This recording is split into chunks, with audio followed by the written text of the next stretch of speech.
नमस्कार दोस्तों। आज की कहानी एक नैतिक कहानी है। बड़े से ऑफिस की लॉबी में बहुत सारे आवेदकों के साथ सीमा भी अपना नाम पुकारे जाने की प्रतीक्षा कर रही थी। सभी आवेदक एक से बढ़कर एक स्मार्ट और बोल्ड दिखलाई पड़ते थे, आत्मविश्वास से लबरेज।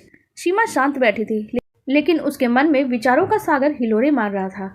बैसाखी के सहारे चलने वाली सीमा की शैक्षणिक योग्यता किसी से भी कम नहीं थी, पर जो कमी ईश्वर ने उसे दी थी उसकी वजह से सीमा को कई बार इंटरव्यू में असफलता हाथ लगी थी।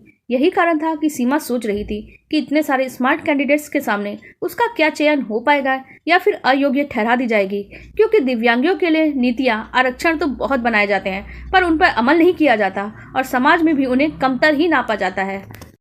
मिस सीमा गुप्ता। अचानक अपना नाम सुनकर सीमा चौंकती है। कौन है सीमा गुप्ता? चपरासी ने फिर से पूछा। जी मैं हूँ, सीमा ने हाथ उठाकर जवाब दिया। ओहो, तुम हो? चपरासी ने उसकी बैसाखी की तरफ नजर जमाते हुए कहा। तो चलो, अंदर साहब बुला रहे हैं। चपरासी बोला। जी। सीमा बैसाखी के सहारे उठते हुए बोली। उठते हुए उसके हाथ से फाइल गिर गई। सीमा के माथे पे पसीना आ गया। फाइल को उठाकर वो ऑफिस की तरफ चल दी। मैं अंदर आ सकती हूँ सर? सीमा ने दरवाजे पे खड़े होकर पूछा। यस, कम इन, अधिकारी ने जवाब दिया। सीमा को देखकर अधिकारी के चेहरे का रंग बदला, जो सीमा ने साफ साफ महसूस किया। बैठिए, अब आप रिलैक्स हैं? अधिकारी ने पानी का गिलास सीमा की तरफ बढ़ाते हुए कहा। नो थैंक्स, सीमा ने कहा और सीट पर बैठ गई। सीमा ने अपनी फाइल अधिकारी की तरफ सरकाई और कहा, this is my profile sir. Okay. अधिकारी ने फाइल बिना खोले ही सीमा से पूछा, आपकी ये प्रॉब्लम जन्मजात है या किसी दुर्घटनावश? सीमा सकपका गई।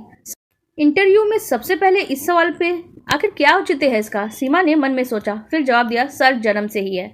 ओहो, फिर तो काफी मुश्किलों का सामना करना पड़ता होगा। अब मैं समझ सकता हूँ ये दिव्यांगता इंसान को किस कदर तोड़ देती है। कदम कदम पे परेशानियों का सामना करना पड़ता है। आप कितना भी परिश्रम क्यों न कर लो, 100% तो नहीं दे सकते। मुझे आपसे पूरी हमदर्दी है, पर माफ कीजिएगा, इस पद के हेतु मैं आपका चयन नहीं कर सकता। अधिकारी सीमा को देखते हुए बोला। वैसे आप है काफी अट्रैक्टिव, खूबसूरत है। मुझसे जो बन पड़ेगा मैं आपके लिए कर सकता हूँ। यह कहते हुए अधिकारी ने घंटी बजा दी और कहा, नेक्स्ट। सीमा ने कहा, जी थैंक्स। कहते हुए सीमा उठने लगी। घबराहट के कारण लड़खड़ा गई। अरे सीमा जी। अधिकारी ने लपक कर सीमा को पकड़ लिया और बोला, हम आपको गिरने नहीं देंगे सीमा जी। सीमा ने एक ही पल में उसको दूर छटका दिया। आपको मुझे संभालने की कोई जरूरत नहीं, मुझे खुद पर विश्वास है। मैं कहीं भी कभी भी नहीं गिरूंगी। गिरे हुए इंसान तो आप हैं। मेरे दिव्यांग होने पे आपने मुझसे हमदर्दी जताई और मुझे छूने में एक पल भी नहीं लगाया।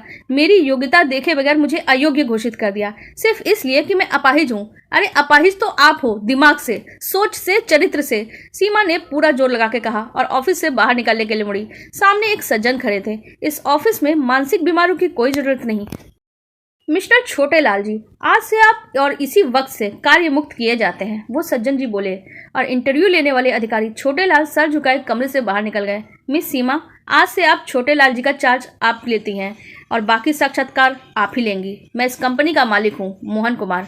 आपसे मिलकर खुशी हुई। Good luck. कहते हुए मोहन कुमार जी बाहर निकल गए। सीमा हैरान खड़ी थी। खुशी के आंसू उसकी पलकों पे थे। उसने आंखें बंद की और उन आंसुओं को गालों पे लुढ़का दिया, मानो उसके जीवन के ये आखिरी आंसू हों। इत्मीनान से कुर्सी पे बैठते हुए मेज पे रखी घंटी बजाते हुए आत्मविश्वास के साथ कहा, नेक्स्ट।